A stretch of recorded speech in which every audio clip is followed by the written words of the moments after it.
Mga palatandaan na maaaring ikaw ay yayaman kapag ang mga ito ay biglang pumasok sa loob ng iyong tahanan.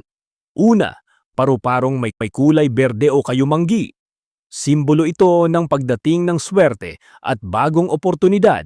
Pangalawa, palaka. Maliit man o malaki. Senyalis ito ng pagdagsa ng biyaya at kasaganaan. Pangatlo, pusang naligaw. Ibig sabihin ay may paparating na magandang balita o bagong kaibigan na magdadala ng swerte. Pang-apat, tipaklong o grasshopper. Tanda ng mabilis na pag-angat sa buhay. Panglima, gagambang nakikita sa loob ng kwarto. Senyales ng papalapit na pera o magandang pagkakataon. At panghuli, itim na langgam na nakaharang sa pintuan. Ito'y hudyat na may paparating na magandang kapalaran at kasaganahan sa tahanan. Samahan mo lang ng sipag, tiyaga at panalangin upang tuluyang magtagumpay sa buhay.